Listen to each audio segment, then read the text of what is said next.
I've been attached with the feeling of waking up with you by my side.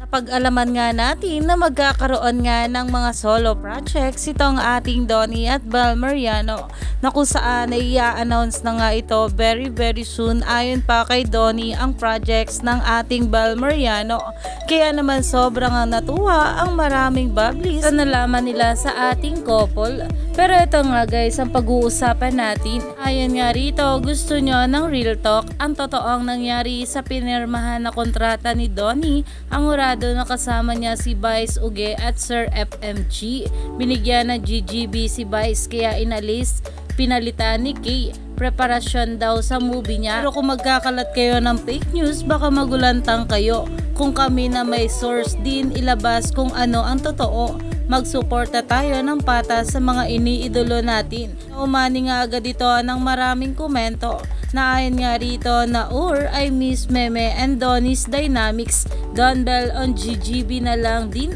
pambawi. Na talaga namang super excited nga ang maraming bablis kung magkakaroon nga ng GGB esting itong ating couple. At ayon nga rito, if ever man totoo yun, well, nangyari na nangyari. Basta excited ako for D, excited ako for B, and excited ako sa GGB. True, yari talaga kayong dalawa.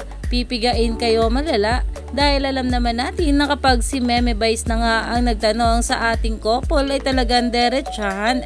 Kaya naman stay tuned lang tayo for more update.